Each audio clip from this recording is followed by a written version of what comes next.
Welcome to Talking Trash, and today we're at the Perham Resource Recovery Facility, and I've got Zach Fiestad from Otter Tail County Solid Waste, and today we're going to talk a little bit about the Perham Resource Recovery Facility, why we're here, what we're doing here, and the timeline, what's happening in the near future. Zach, so why incineration over landfilling over whatever? Sure. Minnesota has what's called a waste hierarchy, and it's a structured level of what they want to do with garbage, with municipal solid waste. And right now we're landfilling quite a bit of our garbage. And on the hierarchy, waste to energy, which includes the burning of the garbage, is higher on that list because you can actually create energy out of the garbage from burning it. When you landfill it, some facilities you can capture the methane gas, but really the garbage just sits there for many, many, many years. And so this is a step up in the waste hierarchy for Otter Tail County and then the three other members of the Prairie Lakes Municipal Solid Waste Authority, which would be Becker County, Todd County, and Wadena County. So what we're doing is we're reducing the amount of garbage that's going to be sent to landfills. As everybody knows, it's getting increasingly difficult to landfill garbage. Nobody wants a landfill in their backyard. Right now, most of our garbage, not most of it, but what we do landfill goes to Gwinner, North Dakota, and that's 80 miles west of Fergus Falls. So there's a lot of transportation involved. So by keeping it local and processing it here, you're reducing the volume by quite a bit too, because there's, the garbage weight by volume is reduced 85 to 90% once it's been burned. So it's a huge amount of volume that we're reducing as well. Right, and it's the same goes for Becker County. Actually, our solid waste, our MSW as we like to call it, goes to the Fargo landfill. And so we have the same transportation issues. And so when we can work regionally together to come to the Perham Resource Recovery Facility, that's all the better. And so for the same reason, we want to understand where our waste is going and what they do with it. And so when do we expect to be in this facility and bringing our garbage, at least for Becker County, bringing our garbage here?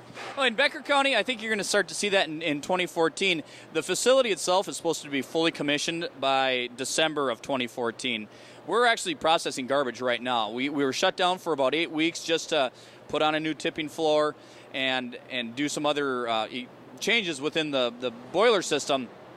But we've been accepting garbage the whole time. So we're still open, but then as we get more of this equipment, it's going to be fully online by late 2014. And that's when we'll be starting to bring our solid waste here. So it's interesting to hear that all this machinery is just this stuff that they found online. It's got a lot of thought into it. Can you explain a little bit about that, please?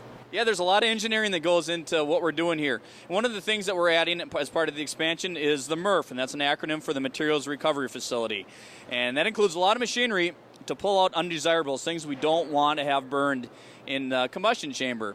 And so there's a sorting line, there's a trommel, eddy current, a lot of different terms that probably don't mean a lot to people. But what that does is it pulls these certain things out, metals, garden hoses, other things like that, so they don't get burnt.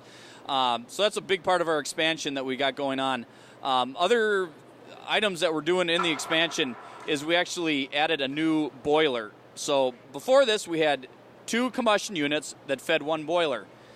Okay, and so when we had to do maintenance, the whole thing shut down. And now we're able to split that up into 2 different sides. There's a north side and a south side. So we'll be able to be accepting garbage all the time. I mean, in the unlikely event that both facilities go down, we won't have to worry about that. So we did that. We've also had the air pollution control equipment. It's all going to be housed in one building. A lot of it used to be outside now. So from the outside, it's not going to be so unsightly. We put a new stack up that's going to have a lot better filtering equipment in it. We added a new tipping floor, so that's going to be a lot bigger for all your haulers that are coming in to dump their garbage. And we've also made improvements to the water treatment here, and we've put a lot of time in. Otter Tail Power came in and helped with all of our electricity, our power needs, and working on what's efficient for power. So all the lighting, that's the most efficient lighting that's on the market right now, is in this facility. So a lot of state-of-the-art things going on here. Wow, it's amazing. So join us next week, and we're going to talk more about the Perham Resource Recovery Facility. Thanks.